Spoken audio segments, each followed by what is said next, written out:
The leaders of France, Germany and Poland are meeting in Berlin as efforts continue to defuse tensions with Russia over Ukraine. Poland's president described the crisis as the worst situation since 1989, the year the Berlin Wall fell. Earlier, France's President Emmanuel Macron briefed the Ukrainian president in Kiev. He said Vladimir Putin had given him an assurance Russian forces would not escalate the crisis near Ukraine's border. Officials in Canada say the bridge linking Ontario with Detroit is now open again after it was blocked by truckers protesting against COVID vaccine laws. Protests continue in the capital, Ottawa. And the former Pope, Benedict XVI, has acknowledged mistakes in the handling of child abuse cases during his time as the Archbishop of Munich. Retired Pope Benedict XVI asks for forgiveness for grievous faults in dealings with clergy accused of sex abuse, but admits no personal wrongdoing. In Beijing, Chinese-American skier Eileen Gu wins the Olympic gold medal for China in big air skiing. She says it was an honor to have Chinese tennis player Peng Shuai watch her. In Afghanistan, officials say a landslide in northeastern Kunar province killed at least 12 people. And the World Food Programme says dry weather threatens 13 million people with severe hunger in Horn of Africa countries. Authorities in Japan are set to discuss an extension to widespread measures for containing the coronavirus. Infections are running rampant and case tallies persistently reach alarming highs. The Tokyo Metropolitan Government reported 17,113 new cases on Tuesday. That's about 18% more than the same time last week. Quasi-emergency measures are in place for 35 of the nation's 47 prefectures. They're scheduled to end on February 13th in Tokyo and 12 other prefectures, but that could soon change. The government says all have requested an extension. Prime Minister Kishida Fumio and others in his cabinet are expected to discuss the details on Wednesday. The head of the government's expert panel on the pandemic says the rate of increase has slowed in many areas compared with last week. Still, he says this is not the time to let down our guard. If thorough measures are not implemented at facilities for the elderly and other places, then the number of seriously ill patients could keep rising for quite some time. Nationwide, authorities reported more than 92,000 new cases on Tuesday. 1,141 people were in serious condition, down 2 from the day before. A record 159 people were confirmed dead. Now, authorities in the United States are advising citizens not to travel to Japan for the time being. The State Department has raised its travel advisory for Japan to the highest on a 4-point scale. The U.S. Centers for Disease Control and Prevention also says Japan should be avoided. Anyone who must go is advised to get vaccinated beforehand. Japan's cabinet has approved a bill that would allow the self-defense forces to more easily evacuate foreign nationals during emergencies overseas. It's a type of operation the current law restricts. The move comes after the Taliban's chaotic takeover of Afghanistan. That's when the Japanese government failed to evacuate many local workers with connections to the country. The current law only allows SDF aircraft to transport foreign nationals if Japanese people also need to be evacuated. The SDF mission in August was only able to transport 1 Japanese national and 14 Afghans. Many others were left behind, including local embassy staff. The bill would amend the law to allow flights exclusively transporting foreign nationals. The government hopes to have the Diet approve the amendment during the ongoing session. Also in Japan, the operator of the crippled Fukushima Daiichi nuclear plant in the northeast has started using a robot probe in the facility's number 1 reactor. It's searching for molten fuel debris. Tokyo Electric Power Company began surveying the containment vessel on Tuesday. The project was pushed back from the initial start date of January 12th after engineers noticed a fault with radiation measuring gear. The engineers later pinpointed the problem to electromagnetic waves emitted from the robot's device for extending and winding cables. Officials say the work was set to end in August, but will now run for longer.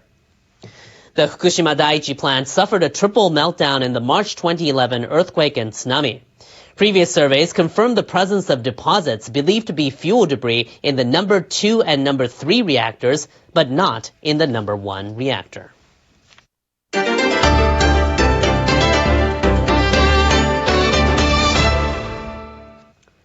French President Emmanuel Macron has discussed the crisis in Ukraine with his counterpart in the country, Volodymyr Zelensky.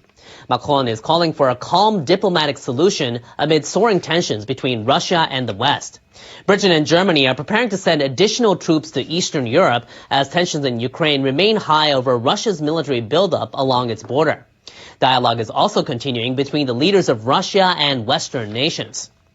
Meanwhile, NATO members are preparing to send additional troops to Eastern Europe. Germany's defense minister said on Monday the country will deploy up to 350 more troops to Lithuania. Britain also announced it'll send 350 troops to Poland. That follows a U.S. decision to deploy about 3,000 extra troops, mainly to Poland and Romania. NATO's Secretary General said the alliance is considering reinforcing its military presence in Eastern Europe. In other news, United Nations officials who monitor sanctions on North Korea are finalizing their annual report on the country's activities. They say Pyongyang is funding its nuclear and missile programs with money obtained from cyber attacks. Diplomatic sources say the report refers to the North's progressing capabilities, including the production of nuclear fissile materials. The report also says Pyongyang's recent flurry of missile launches demonstrated upgraded weapons running on both solid and liquid fuel. And it says North Korea conducted cyber attacks on at least 3 cryptocurrency exchanges between 2020 and mid-2021, pocketing at least $50 million in the process. North Korea has been denying reports of its cyber attacks, saying they could only be a creation of the United States.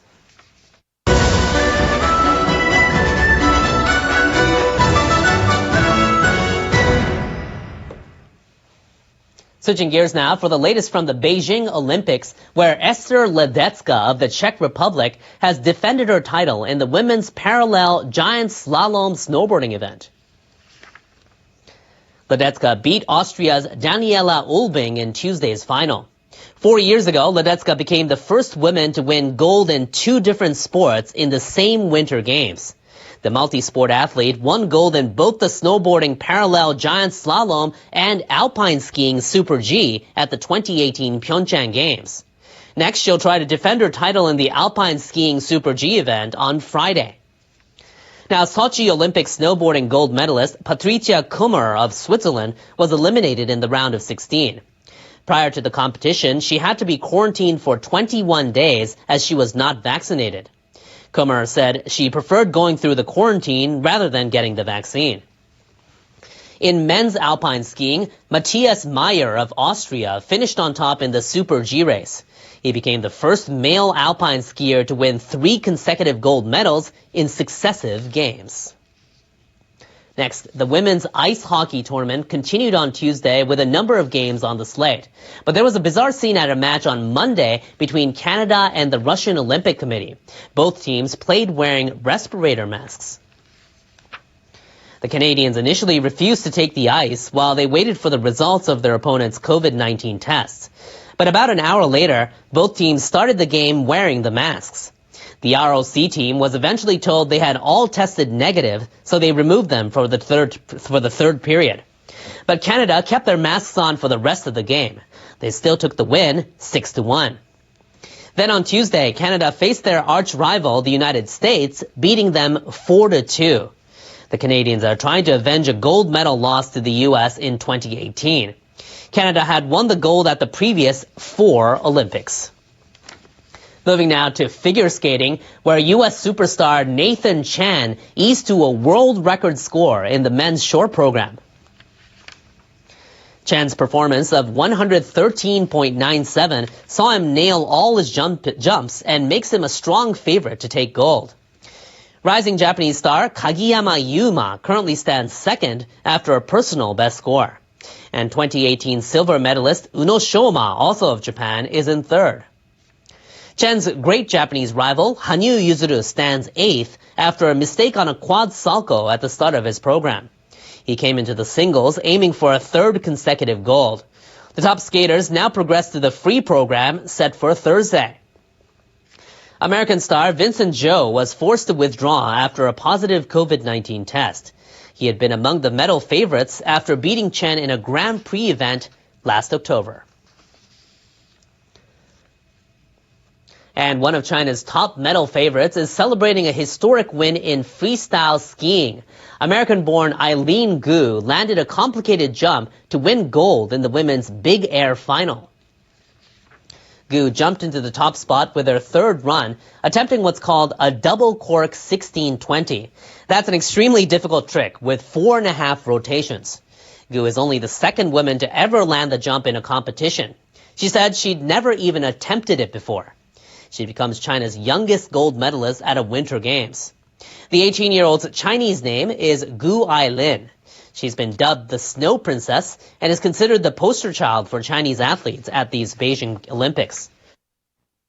Gu grew up in the United States, but her mother is Chinese, so she chose to compete for Team China. On top of her skiing career, she's also a fashion model and plans to attend Stanford University. Gu's golden performance is big news in China, and it attracted some big names. Chinese tennis star Peng Shuai was there to watch her win, along with IOC President Thomas Bach. The United States is slamming the Chinese government once again over the human rights situation in the Xinjiang Uyghur Autonomous Region. It comes after a Uyghur athlete appeared as a final torchbearer at the opening ceremony of the Olympics. We can't allow this to be a distraction from exactly as you said, the human rights abuses, the genocide that we're seeing in parts of China. That is why we did not send a diplomatic delegation. Diniguro Iramjan is a cross-country skier from Xinjiang. She lit the Olympic cauldron at Friday's ceremony alongside a male athlete from the Han majority group. Several countries, including the U.S., have not sent government officials to the Games, accusing China of genocide in the region. China's foreign ministry spokesperson called the claims a lie.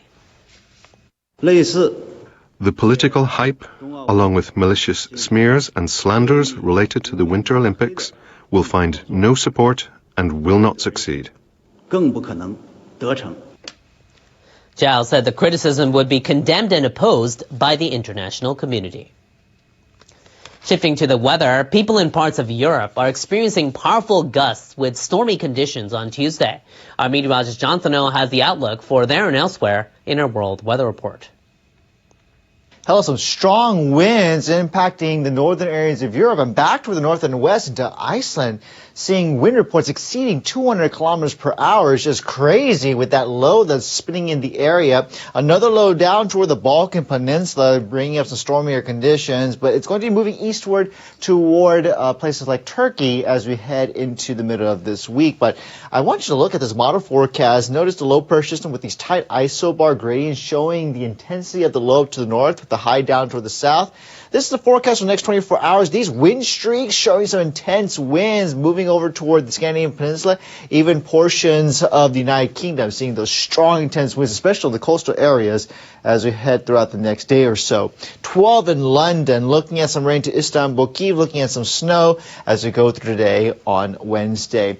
Meanwhile, speaking of some snow, we had some that fell over into the western island of Kyushu. Take a look at this video coming out from that island as a low-pressure system developed south of the area and brought snow to Mount Aso of Kumamoto Prefecture Tuesday. The snow coating you can see there, even though the snowfall total was 0 centimeters. Locals saying it was the heaviest snow of the season so far, with the temperature dropping to minus 0.7 degrees Celsius, making it more like late February. Looking at a lot calmer pattern coming up for Kyushu and the western areas of Japan, at least for Wednesday. But this low is going to start pushing toward the east, and it's going to help develop more of a wintry pattern as we head toward Thursday into Tokyo. Look at that. We are looking at some snow chances and a chilly day ahead for Thursday into Friday. So need to keep an eye out for that as we're going to see some real wintry weather coming up. Quick note on wintry weather in North America, the border between U.S. and Canada. Clipper system's rolling on through, so that's going to be something to watch out for as we go throughout the next few days. Hope you have a good day, wherever. We're going to turn now to ABC's Gio Benitez with the latest headlines for us. Good afternoon, Gio. Good afternoon. So good to see you here. And we are going to begin here with the prices at the pump. The cost of oil up to more than $90 a barrel for the first time since 2014 over those Russia-Ukraine tensions. Gas prices surging 8 cents in the past week. The national average now $3.44 a gallon. Our chief business correspondent, Rebecca Jarvis, reporting that soaring gas prices can spike the cost of American goods, from groceries to clothing. French officials saying Russian President Vladimir Putin has committed not to launch new military operations around Ukraine after marathon talks with French President Macron. Now Macron arrives in Ukraine to continue talks on that side. President Biden urging Americans to leave Ukraine and vowing to end the major pipeline plan between Germany and Russia if Russia invades Ukraine. As Dr. Jen mentioned there, the major shift on masks here at home in some schools, and California dropping indoor requirements in public venues for the vaccinated. The CDC, of course, still urges using masks. Peloton is shifting gears. Co-founder and CEO John Foley stepping down after 10 years at the top. The popular exercise brand struggling as the pandemic ends. The company slashing some 2,800 positions around the world, but not any of their instructors. And Team USA going for gold on the ice in Beijing. Nathan Chen's back-to-back nearly flawless performances after his struggle 4 years ago. The 22-year-old breaking a world record with his 2 quad jumps and triple axel, his fist in the air right after. He's back in a couple of days, hoping to keep that hot streak going, and we sure hope he does. I don't know how they judge that competition, figure skating. But anybody watching, know he crushed it. Oh. He was unreal. Amazing. So congrats to him. All right, Gio, good to see you, as always. 予約システムなら L ステップ。ここ予約できるようになったんだね。いやでも手数料高くてさ。自分の Dr. Jen here again now, answering your questions. First question, Dr. Jen, I started losing my hair 2 months after contracting COVID-19. Can COVID-19 cause hair loss? Absolutely it can, and a lot of people noticing this, hairdressers and dermatologists seeing this also professionally. Any acute illness can cause hair loss. The upsetting thing and the difficult thing is that it always happens months after the event, and that has to do with the life cycle of a hair follicle. So something that's happening today could be caused by something we went through months ago. That's kind of the bad news, is that it is common, and we have seen it in the setting of COVID-19. The good news is that it is usually temporary, but again, just like it takes a while to show up, it can take a while for that kind of hair growth to start up again. Well, all right. Another question here having to do with organic foods. Are there certain foods that we should always buy organic? Well, if you want to and you can afford it, knock yourself out. There is very limited, scant data in the nutritional science literature and the medical literature that supports any real health benefits to always buying or eating organically made food. Is it better for small farmers? Absolutely. Is it probably better for parts of the environment and agriculture? Probably. But we don't have the data to say, yes, conclusively, if you only eat organic apples, you will be healthier or have a lower risk of X, Y, or Z. So usually comes with a higher price tag. If that's not an issue for you and it makes you feel better up here or in here, go ahead. But the data's not there yet to say conclusively yes or no. All right, Dr. Ashton, we thank you. Keep your questions coming to Dr. Ashton on her Instagram at Dr. J. Ashton. As we track all of the day's major developments, and we're keeping an eye on this big number, the White House reporting nearly 570 million at-home rapid COVID-19 tests have been contracted toward their 1 billion nationwide goal, and the USPS says tens of millions of tests and masks have already shipped. Dr. Ashton, news yesterday. Yes, kids, masks coming off everywhere. Not everywhere, a few places, but it's a big deal. This definitely made headlines, and like everything else in this pandemic, not without controversy. Here's the latest on masking in the school setting. Governor Murphy of the state of New Jersey made a new policy which will take effect the second week of March, ending that mask mandate for students and faculty. Then, rapidly following suit, the states of Connecticut, Delaware, and Oregon, they're set to do away with the mask by the end of this month or the end of March. This decision made on those rapidly declining Omicron case numbers, so they were using data to inform this decision, and doctors citing mental health strain and the value of seeing faces, particularly in terms of speech and language development of younger children, as reasons that they should do away with masking in the setting of declining case rates. This is obviously a big step forward, but Yeah. it's also, as you mentioned, controversial. There was a Right. lot of other factors going into this debate. A lot of other things, you guys. First of all, vaccines, that now children 5 years of age and older are eligible for vaccination. The fact that in general, the pediatric population is at lower risk than adults if they do get COVID-19. That doesn't mean zero risk. But the people who are against this say that even if children are at lower risk, they can and do transmit this virus to others, and that may be a risk. So there are, very heated opinions on both sides, but definitely a sign that we are in a different place in this pandemic 2 years in. All right, Dr. Jen, we appreciate it. History has been made. Just hours ago, he became the first deaf male actor to earn an Academy Award nomination, snagging it for his role in the family drama Coda. And we got the chance to speak to that history-making actor himself, Troy Kotsur, along with his interpreter, Justin Moorer, shortly after he heard the news. Take a look. Troy, congratulations. Tell me how you're feeling right now. Thank you so much. I feel overwhelmed. I feel excited.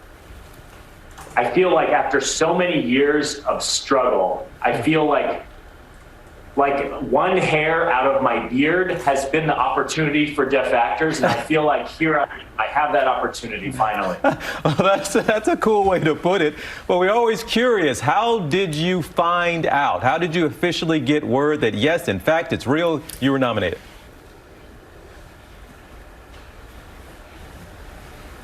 So, of course, I had to get up extremely early, and I walked to 7-Eleven, and I grabbed a cup of coffee.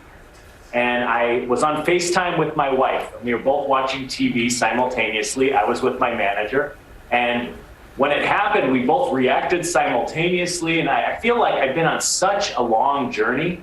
And I'm finally at this point. It's like receiving an honorary PhD, if you know what I mean. It's just been, I've had these goals for so long, and I just feel extremely blessed. Well, it was like watching a master class in acting, watching you in that film. I watched it with my family over the holidays, and we were so moved by your performance. And I know that there has been Oscar buzz surrounding this movie and around your performance, but to actually get the nomination after people have been talking about it for so long, tell me how you're going to celebrate today. Tell me what the rest of your day looks like.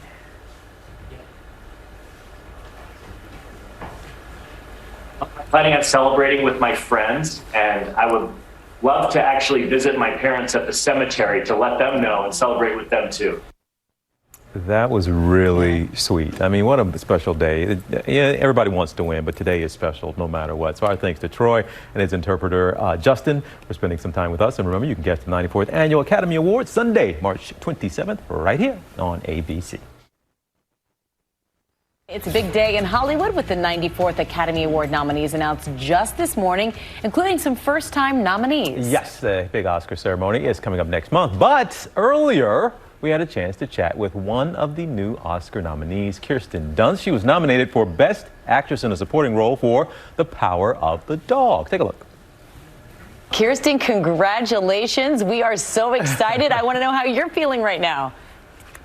I mean, I can't believe I think I got more excited for Jesse's nomination. I was crying, and then I literally screamed like a maniac when my manager called me and said, "Oh, Jesse's nominated too." So to be nominated as a couple is just, for our first time ever, it's just a beautiful thing for our family and everything. Yeah, for our viewers watching, Jesse Plemons, of course, your fiance, also nominated in the film. Benedict Cumberbatch nominated as well, and certainly Best Picture as well. I mean, you just got that's not even a trifecta. That's I don't know what you say, but you just the award nominations just kept on coming. So what was that like watching all the names being announced? You know what? I was trying to watch it, but then I was delayed, and my sons were watching Bluey, and I was trying to watch it on my phone. So I was just getting phone calls rolling in, telling me new things. But yeah, I was alone with the kids in bed because Jesse's at work right now, and it was just a lot of no one knew how to handle my energy, or just babies and just all this crazy. But I'm just Cody immediately FaceTimed me, and I just feel very lucky to be a part of this movie, and that this movie is being honored and accepted the way it has been, and celebrated. Kirsten, it's so fun to hear the excitement in your voice right now as you talk about this. Look, you've had a long career, a long journey, but as you reflect back on that career and that journey to sit in this moment, you don't need a nomination or a win to validate your work, your career, but still to be sitting here now, put in some perspective. Listen, I'm very proud of myself as an actress and the work I've done, but this is really exciting and something I've always dreamed of. Were you all together, you and your fiance, when you all got word, or what was that first conversation like? No, I'm the one who called him. He's at work. He was in his trailer, and I FaceTimed him. My manager, Eric, called me first, and he was just like, Jesse just got nominated. I just heard Jesse just, and I just screamed like a crazy person. And then I honestly was the most excited for him, because I could really let loose my feelings for him the most. And then I called him, and I was just like, I'm so happy. I was like, was I the first to tell you? And he said, yeah. And so I think he was a little shell-shocked. But, I'm a member of the Academy. I voted for Jesse. He's one of the best actors around. So, he's the best. He deserves it. Her enthusiasm was so sweet, especially because it was mostly directed to Jesse and all the others who were nominated in that cast. So we want to thank Kirsten Dunst for joining us and bringing a smile to all of our faces. And a reminder to you at home, mark your calendars now. Check out the big Oscars ceremony March 27th right here on ABC. Chris Conley with us now, though. Who do you think are some of the big names that stood out, especially from your standpoint, Chris? You've been covering the Oscars for quite some time. This was things are a lot different now. With streaming and with COVID, we get a lot fewer box office information and things like that. So stuff kind of came out of nowhere. This was a year filled with mystery, and now some of those mysteries are solved. And it was a great morning, as you saw, for Power of the Dog, which got 4 acting nominations. That was a substantial surprise to me. Being the Ricardos got 3 acting nominations as well. And of course, Dune did phenomenally well with 10 nominations, and yet no nomination for its director, Denis Villeneuve. So it was that kind of year where you felt like people and movies were honored, and yet every now and then there was a big surprise. Do you have a favorite? We have a favorite to win? Yes. I think now we get to sort of sit back and see, because there hasn't been that kind of overall favorite that we've seen in the past. I like the odds of something like Power of the Dog. Remember, Jane Campion now is the first woman ever to be nominated twice in that category. She already has an Oscar for screenplay back in the day when she did The Piano. And remember, when she lost Best Director, she lost to Steven Spielberg, who's also nominated this year. So I think that movie's got a great shot at a number of big categories, and so does Belfast from Kenneth Branagh, who now becomes the first person ever to have been nominated in his career in 7 different categories. That's never been done before. And now he just has to win one. So the Renaissance man of not winning, but covering it all. What can't he do, that Kenneth Branagh? And I think that's the kind of movie that in recent years has done very well at the Oscars. That film set in 1970s in Northern Ireland, kind of triumph of the human spirit material. As you see, it's in black and white. The Academy loves that as well. So I wouldn't be surprised if that one does well, too. Things are changing. A lot of surprises are happening. And I was disappointed to not see someone like Jennifer Hudson get a nomination in Best Actress. That was a bit of a surprise, being overlooked for Respect, in which she played Aretha Franklin. A little snub. That was one, I guess, that you felt. In addition to that, what else? Well, it's a math problem in that category. That was like 7 into 5 won't go, because the name everyone's talking about is Lady Gaga, who was overlooked for House of Gucci. I think what happened was House of Gucci began sort of getting, people treated it like it was an episode of Dynasty. Like it was all dressed up and people were acting these big emotions and stuff, and maybe that hurt her chances. So that was a bit of a surprise as well. I think a lot of people had her figured to do well there. But, we move on and we'll see. Olivia Colman with a great chance to take home another Oscar for the Lost Daughter in that category. Do you think with the Jennifer Hudson or Lady Gaga, people are thinking, okay, are they singers or are they actors or are they both? Or should we love them for this or that? Do you think maybe the public is a bit confused of their roles? Well, Jennifer Hudson was a potential nominee in 2 categories as a songwriter as well as an actress, so maybe you're onto something. Beyonce and Jay-Z were both possibly for nominations as songwriters in Best Song. Beyonce got one and Jay-Z didn't. So imagine that household this morning. The power of the woman. All right, who do you think will win big on Oscar night? Well, it remains to be seen. I think something like Dune is going to do very well in some of the technical categories, the craft categories, but the acting power and the emotions behind something like The Power of the Dog may not be able to be denied. And don't count out West Side Story either. People love that movie, and that could surprise as well. Well, I sure loved it on Broadway. Chris Connolly, great to see you. Thanks so much. Thanks for having me. There have been a number of hearing actors nominated, even winning awards for playing deaf characters. And for a deaf actor who has worked their entire life to make it to the big screen, that's really tough. And that's why actor Troy Kotsur is raising his hands and the roof, because he is making history as the first deaf male Oscar nominee in a supporting role for the film Coda. An incredible moment for deaf actors and the deaf community, because Kotsur's Oscar nom may bring about an even bigger reward, changing representation in Hollywood, wherein deaf actors are given more opportunities to play deaf characters in the mainstream. Earlier, I had the honor to speak with Troy and his interpreter, Justin Maurer. Well, as you know, I mentioned I come from a family of deaf professors, so I'm extremely excited about this interview. Very, very, very excited, by the way. Now, I'm not going to sign because I have a lot to work on in that regard, and so I will leave that to Justin and you, Troy. But I just had to give my personal reflections here and what this means to me. So it's an honor to have you. And when you found out about this nomination for an Oscar, tell me how it felt.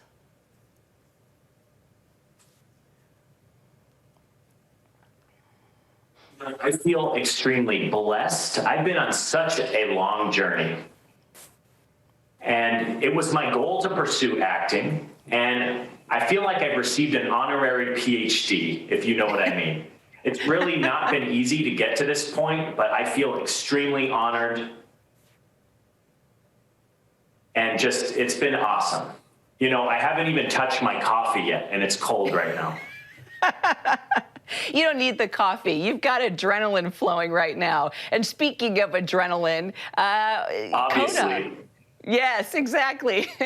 Coda was also nominated for Best Picture. I mean, oh my gosh. I mean, this is two amazing and exciting moments. And this is the first film also led by predominantly a deaf cast to land a Best Picture nom. So just tell me what that means, not only for you as a deaf actor, but just the deaf community and the message that sends.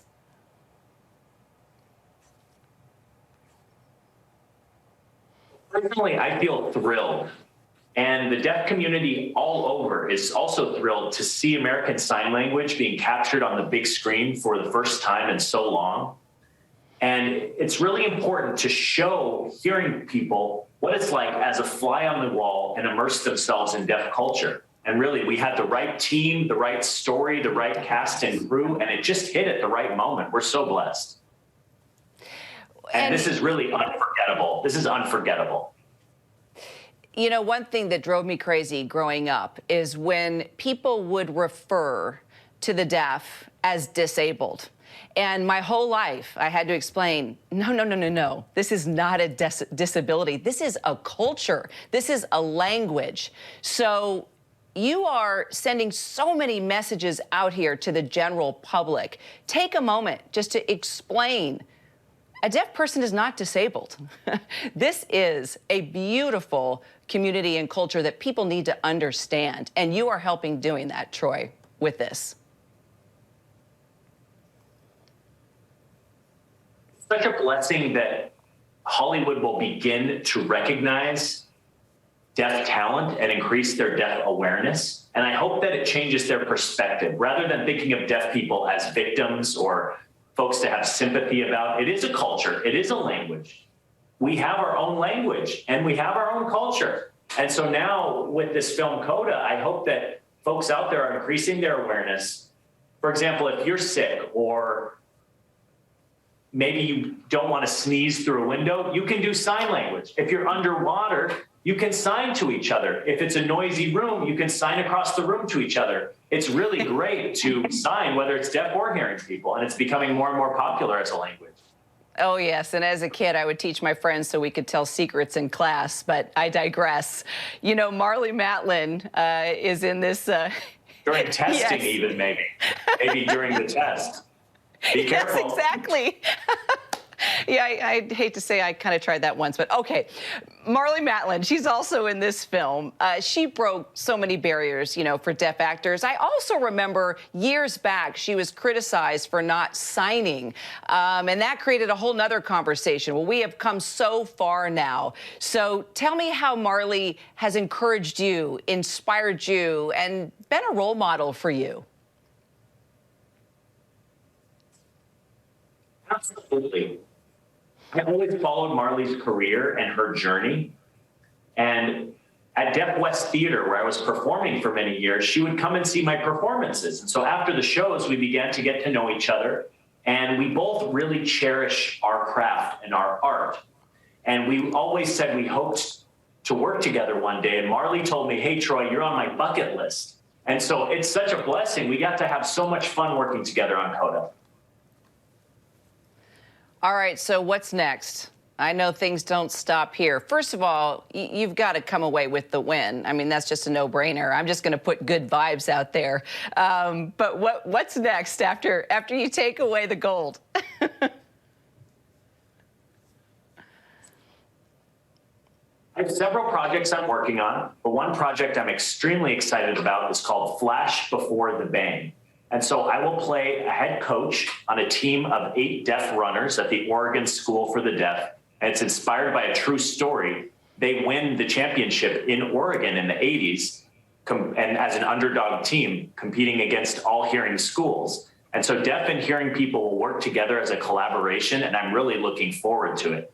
Flash Before the Bang, the title comes from deaf runners having to see the flash of the starter pistol before the sound. It's kind of like feeling thunder before seeing lightning. And so that's why it's called Flash Before the Bang. You know, you bring up such a beautiful point, and that is when my mom was teaching at Gallaudet.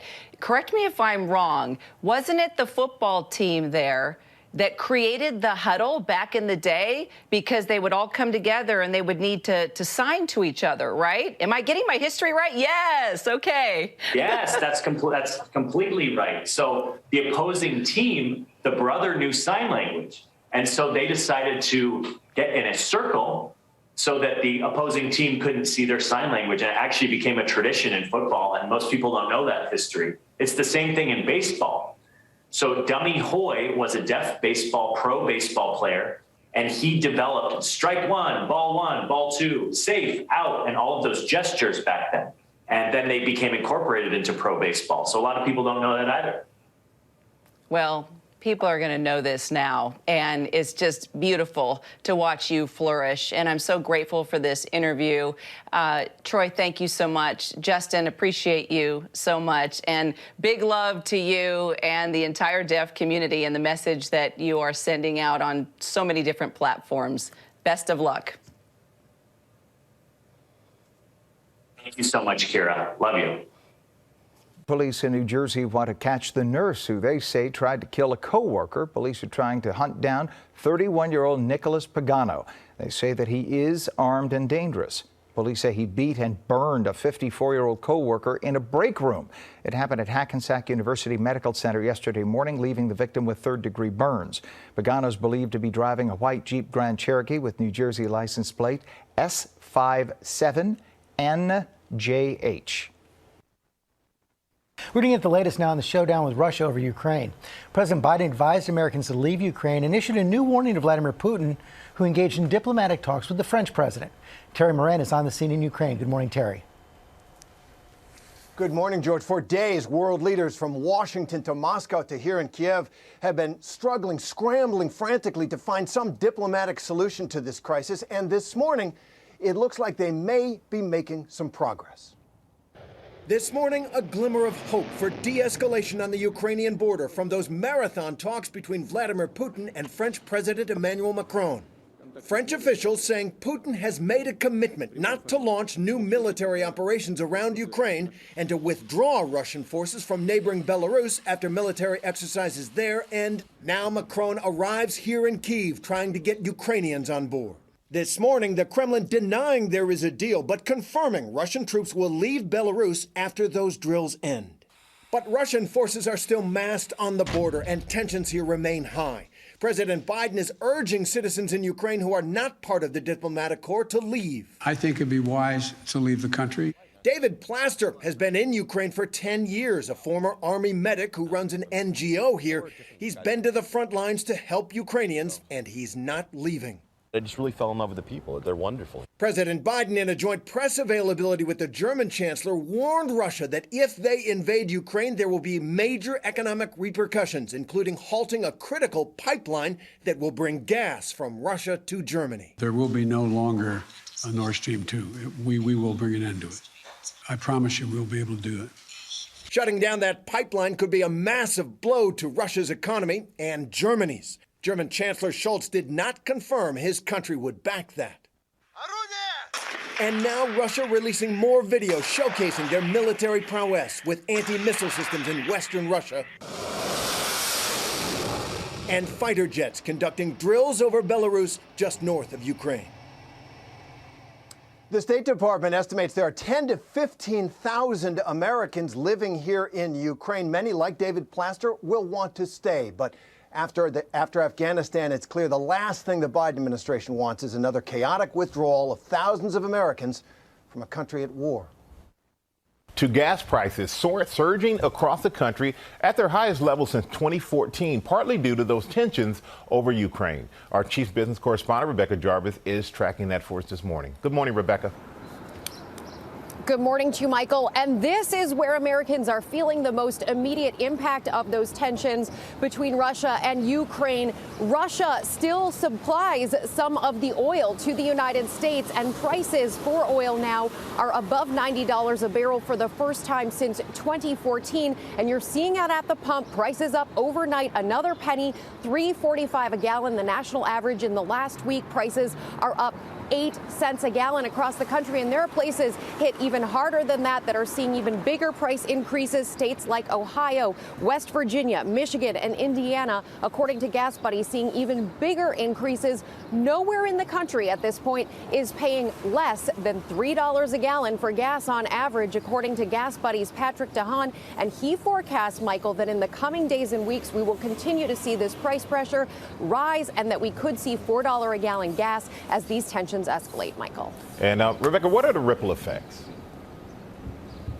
Well, if you think about it, gas prices go into everything. They increase our transportation costs, but they also increase the price of things like clothing, like groceries, our furniture, because very many shippers, like this one right behind me, FedEx, are bringing your things to you. That costs more money as they bring more things to you. And we're also seeing the impact on the supply chain, where you have supply chain shortages. That chip shortage now leading to Ford to close 4 of its plants temporarily because of the chip shortage.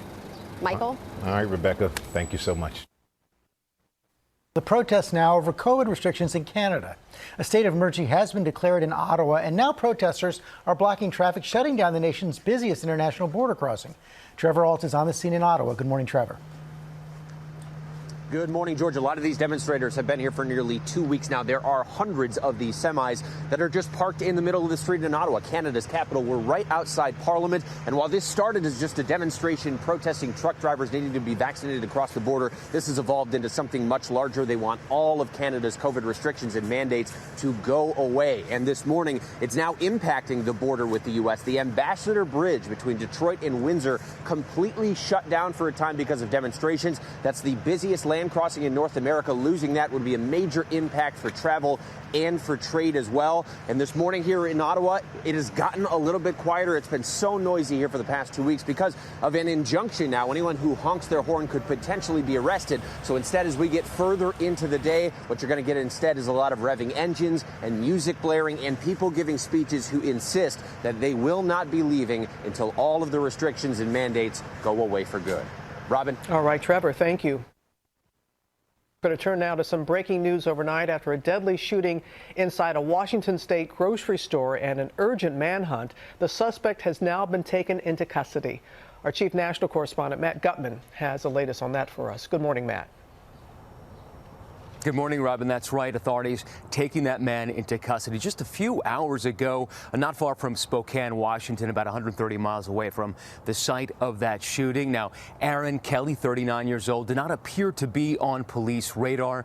Right now, this morning, he's being booked on charges of first-degree murder and first-degree attempted murder. Now, earlier in the day yesterday, video capturing him calmly wheeling a cart into that Fred Meyer store in Richland, Washington. A few minutes later, investigators say he was in a heated argument with a 39-year-old patron of the store. Eyewitnesses say a dozen gunshots or so rang out. That patron was killed, and another employee of the supermarket was wounded. Now, shoppers thought that this was an active shooter situation. They went diving for cover, going into hiding. A massive swatch situation ensued. Now, because there was so much surveillance video of Aaron Kelly, police knew who he was. 12 hours later, he was in custody. Michael. All right. Thank you so much for that, Matt. To the Winter Olympics and that record-breaking performance by U.S. figure skating star Nathan Chen. Maggie Rulli is live in China, tracking the very latest on the excitement. Maggie, this was a huge win for Nathan. Hey, Michael. Yeah, Nathan's showing the world that he came here to compete. And after what was a disappointing finish in the last Olympics, he's now had two back-to-back nearly flawless performances. Team USA chasing gold on the ice. Nathan Chen breaking a world record. The 22-year-old's nearly flawless performance included 2 quadruple jumps and a triple axel. Daring, perfectly executed spins. Victoriously throwing his fist in the air, this was a date with the ice he'd been waiting on since his disappointing performance at the Olympics 4 years ago. Fellow American Jason Brown also keeping his medal hopes alive. But their teammate Vincent Zhou missing the chance to compete for a solo medal after testing positive for COVID. I've already lost count of the number of times I've cried today, but I'm happy to say that at least one of those times was happy tears. And that was when I found out that I became an Olympic silver medalist. Free ski big air making a grand Olympic debut. Elaine Gu, the 18-year-old from San Francisco, representing China instead of the U.S., and France's Tess Ledoux in a fierce contest for the top spot. Landing one jaw-dropping move after another. Both sticking 1620s, the largest rotations ever done in women's free skiing, but Gu inching ahead, taking the gold. There, cheering her on in the stands, Chinese tennis phenom Peng Shuai, seen with IOC President Thomas Bach. In the men's Super G, Vermont's own Ryan Cochran-Siegel speeding to silver down the slopes. The next in a family legacy, his silver coming 50 years after his mom's gold finish in the 1972 Olympics. The battle between USA and our rivals to the north playing out in women's hockey. Canada taking the W in preliminaries, but both teams advancing to the quarterfinals. And Nathan Chen will be back on the ice in just a few more days, hoping to keep that hot streak going in the free skate and hopefully securing a gold medal. Michael? A lot of excitement on the ice, Maggie. There's also some excitement coming up on the mountain. Yeah, it's going to be a big day here, Michael. We're looking towards Michaela Schifrin. She's going to get her second chance out on the slopes and what's arguably one of her best events, the slalom. I'm also super pumped for snowboarding. Shaun White, Chloe Kim hitting up the half pipe for the very first time. Shaun has said that this is going to be his last Olympics. Guys, it's happening not too far from here, and I'm so excited to be there to watch tomorrow. You said you're super pumped. Yeah. You know you're ready, Maggie. Yes. Enjoy. Now on GMA with the Oscar nominations, Chris Connolly is with Wagmaster Variety here with us. Best Director, we were just talking about this, Chris Connolly. Steven Spielberg nominated in 6 different decades. That's right. Spielberg once said when he won for Schindler's List, he said it was the first time he'd ever held an Oscar. He made sure to never hold an Oscar until that moment when he won Best Director. So once again, he's back in the mix. You know, does he have a chance? He certainly has a puncher's chance, absolutely. But I think Jane Campion, to whom he defeated last time, I think she is the more likely person to win in that category. But it's a great category. West Side Story won it all in 1962. Yes, it did. And there's Ariana DeBose up, in supporting actress for the same role that won Rita Moreno her Oscar 60 years ago. What a moment that would be. Ariana DeBose has been creating excitement literally ever since she auditioned for Steven Spielberg for this movie. And I think there's a lot of excitement connected to her nomination in this year as well. And Elizabeth, people were surprised, as I was. Fewer than 100 people vote for the Golden Globes. Yes. So how many vote for the Oscars? So the Oscars, you have nearly 10,000. So it's very different because the Golden Globes, literally one vote could sway a category. But with the Academy, you have nearly 10,000, and they actually said this was the biggest turnout ever, which is probably why we have seen some diversity among these nominations, because the voting body is more diverse than ever. Okay, so we know who the nominees are. We don't know who the host is going to be. The host is coming back. Do you all have any predictions there? I'm sure she will be very funny. Elizabeth, you want to weigh in? You know, I think a lot of people were hoping that they would see Spider-Man in Best Picture, which we didn't. But a lot of people, at least on Twitter, they are really rooting for Tom Holland and Zendaya to host. I was going to say, my daughters weighed in on that very early. That is their dream ticket for the Oscar host right there. I think you kind of want Tom Holland too, George. Been pushing him pretty hard. All right. Director. We are live here on GMA with Chris Connolly and Variety's Elizabeth Wagmeister talking about the 94th Oscar nominations, and we have been talking about it on Disney Plus, on GMA, and on all morning long. But it's really something when you see King Richard, and people, you know, it's a film that many, because let's face it, there are many films that people, the masses, did not see, and then there's those that people did see. King Richard was one of those, and to get 6 nominations. Yes, a great showing for King Richard, and very exciting for Will Smith, because he actually now has 2 nominations for this film, both in Best Actor, but also he's a producer. So now that it's in Best Picture, he could actually win 2 Oscars. I think you do see some support for what you might call audience pictures, for movies that people have really enjoyed. You know, I think Dune counts as that. I think King Richard counts as that. It's, you know, it's an impressive thing, and one that the Academy will be very excited about. So how do the Oscars get people to tune in again this year? How do you think they build up the excitement? Well, I think getting a host will probably be a great thing, and I think that'll be a great way to get people in. I think a host is certainly a plus in a big way, and I think there's plenty of time for people to make those 2 clicks on their couch and to watch somebody's wonderful movies, because they are really good. They really are.